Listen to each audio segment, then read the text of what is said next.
नमस्कार, सादर जय जिनेंद्र। क्षमा ब्रेकिंग जैन न्यूज प्रतिदिन प्रातः, दोपहर एवं रात्रि में देश भर से संपूर्ण जैन समाज से संबंधित सही और सकारात्मक समाचारों के लिए देखना और सुनना न भूलें। साथ में आपसे विनम्र निवेदन है कि यदि आपने इस चैनल को सब्सक्राइब नहीं किया है तो कृपया अवश्य कीजिए और शेयर और लाइक करके धर्म प्रभावना में सहयोगी एवं सहभागी बनिए। इस कार्यक्रम के पुण्यार्जक नमन करता है श्रीमती आरती जैन, धर्मपत्नी श्रीमान सचिन जैन, बालूगंज, झीपीटोला, आगरा, उत्तर प्रदेश। महाराज जी, मैं पूछना चाहता हूँ, मेरा एक प्रश्न दिल में संशय होता है कि जो हमारे मनुष्य के कर्म होते हैं उनका फल जो है उसको अच्छे या बुरे कर्म उसी जन्म में क्यों नहीं मिलता? क्योंकि वो अगले जन्मों तक जाता है। तो उस वजह से जैसे मान लीजिए कोई इंसान अच्छा होने के बाद भी और उसके परिणाम खराब भुगतता है ज़िंदगी में पूर्व जन्म के कर्मों के कारण, तो वो भी धर्म से हटता जाता है। और जो कोई व्यक्ति बुरे कर्म करते हुए भी अपने पूर्व जन्मों को अच्छा भुगतता है तो पाप उससे बढ़ता जाता है, मतलब वो और पापी होता जाता है। तो वो अगर उसी जन्म में उसको अच्छे और बुरे का मिल जाए, फल मिल जाए, आगे ना जाए, क्योंकि आगे वो कहता है कि मैंने तो इस जन्म में कुछ किया नहीं, मुझे बुरा भुगतना पड़ रहा है, और पापी और पाप करता जाता है पूर्व जन्म के संचित पुण्य कर्मों के कारण। हाँ, सुनिए, बहुत अच्छा। ये संदीप भैया दिल्ली से आए हैं, पहली बार आए हैं, उनके लिए आप स्वागत में अच्छे ढंग से, उनकी श्रीमती जी भी यहाँ आई हैं और बहुत अच्छा मार्मिक प्रश्न किया है। और संदीप जैन जी हैं और इन्होंने ये कहा कि जो आज व्यक्ति कर्म करते हैं, जो अच्छे कर्म हो या बुरे कर्म हो, कुछ कर्मों का फल यहाँ भी मिलता है। जैन धर्म ये कहता है कि सभी कर्मों का फल अगले भाव में नहीं मिलता है। क्या होता है कि जो व्यक्ति थोड़ा पाप करता है उसको फल यही मिल जाता है, और जो बहुत पाप करता है उसको इस भाव में नहीं मिलता, क्योंकि उसकी कर्म की स्थिति ज़्यादा बनती है और उसमें उतना पाप का फल सहन करने की इस भाव में शक्ति नहीं, वो मर जाएगा, सहन ही नहीं कर पाएगा। तो और जो बहुत पाप करते हैं और पुण्य कम करते हैं तो पुण्य का फल उनको इसी भाव में मिल जाता है, क्योंकि उसकी स्थिति कम है, और जो पाप ज़्यादा कर रहे हैं उसको फल अगले भाव में मिलता है। तो आज ये हो रहा है कि जैसे आप बहुत धार्मिक हैं, मुझे पता है आप बहुत धार्मिक हैं, आपकी श्रीमती धार्मिक है और आप बहुत अच्छे ढंग से आप धर्म को समझ रहे हैं, जान रहे हैं, न्याय नीति से चल रहे हैं, तो आपकी जो कर्म की स्थिति है और जो पुण्य का बाहुल्य है, उसकी जो क्वांटिटी है वो ज़्यादा है, तो वो आपको 10-25 साल में भोगने को नहीं मिलेगी, वो हजारों वर्ष मिलेगी। तो वो यहाँ नहीं मिलेगी, वो स्वर्ग में मिलेगी। और जो पाप करते बहुत ज़्यादा, तो उनके लिए इस भाव में जो थोड़ा पाप करेंगे तो उनको तो यही मिल जाएगा, और उनका पाप का फैसला यही हो जाएगा, हिसाब किताब पूरा। जैसे कोई का बिल बहुत हो तो उसको चुकाने में सहूलियत रहती है, और बहुत ज़्यादा बिल हो तो या तो वो पलायन कर जाए, भाग जाएगा, दिवालिया घोषित हो जाएगा।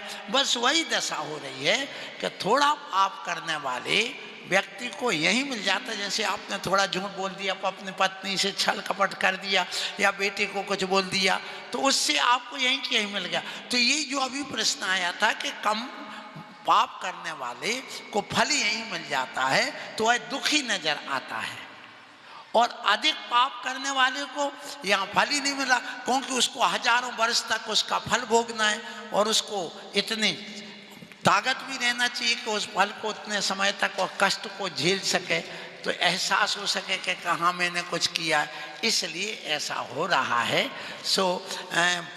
अपने जीवन में हमें बस ये पंचम काल है जो अभी कहा था, उसके हिसाब से अपन अपने न्याय नीति से ही चले, हम उस ओर ना देखें। जिसको जो करना सो करें, कर्मण्येव कारस्ते माँ फलेषु कदाचना, जो ये गीता का वाक्य है वो हमेशा करते रहिए कि कर्म का फल हमें स्वयं मिलेगा। भगवान हमें कर्म का फल नहीं देंगे, हमें स्वयं के कर्मों का फल हमें मिलता है, ये विश्वास हमारे अंदर होना चाहिए। इसलिए हम अच्छे कर्म करेंगे तो अच्छा ही फल मिलेगा। दुनिया से हमें कोई मतलब नहीं है। अगले प्रश्न के रूप में कुमारी अंशिका जैन हमारे बीच में बहुत अच्छी अपने कार्य में रत रहते हैं, धार्मिक प्रवृत्ति की हैं। और अगले प्रश्न के रूप में छोटी बहन कुमारी वंशिका जैन तैयार रहेंगे, टुंडला उत्तर प्रदेश भारत। नमोस्तु आचार्य जी, नमोस्तु महाराज जी। महाराज जी, मेरा प्रश्न यह है कि कर्म और भाग्य में क्या अंतर है? कर्म और भाग्य में अंतर ये है, कर्म एक फसल है और भाग्य एक बीज है। बीज बोरी में भरा हुआ है, उसके अंदर उगने की 1000 गुने फल देने की शक्ति है, लेकिन यदि पुरुषार्थ नहीं करोगे बोरी में रखा रहेगा, सड़ जाएगा, बेकार हो जाएगा, उसमें फसल नहीं आएगी। तो भाग्य का फल भोगने के लिए कर्म करना पड़ता है, समझना, पुरुषार्थ करना पड़ता है। बिना पुरुषार्थ के जैसे फसल आती है तो फसल कब आएगी? जब तुम बीज को निकाल करके खेत में बोगे, रक्षा करोगे, पर उसको पक्षियों से बचाओगे, पशुओं से बचाओगे, उसमें समय पर खाद पानी दोगे, समय पर उसको सूर्य प्रकाश आदि मिलेगा, फिर इतनी मेहनत करोगे तब वह फसल फिर आएगी। बस ऐसे ही कर्म जो है, हम अपने पुरुषार्थ से हम अपने भाग्य को बदल सकते हैं। हमारा भाग्य पुरुषार्थ से बदल सकता है, लेकिन भाग्य से भाग्य बने ऐसा कोई नियम नहीं। भाग्य तो सड़ भी सकता, बेकार हो सकता है, और अधिकांश जो भाग्य भरोसे बैठे उनका भाग्य बोरी में रखे हुए बीज के समान सड़ जाता, बेकार हो जाता।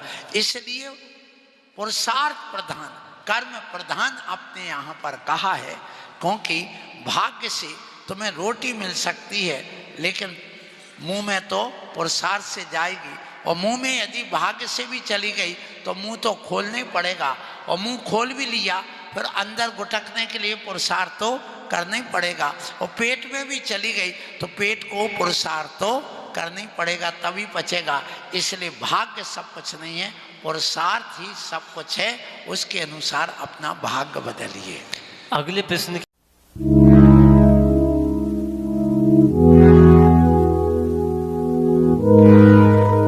क्षमा breaking Jain news YouTube channel पर विज्ञापन देकर धर्म प्रभावना में बने सहभागी। विज्ञापन देने हेतु संपर्क कीजिए मोबाइल नंबर 9026900740 एवं समाचार एवं वीडियो भेजने हेतु व्हाट्सएप नंबर 9335236222।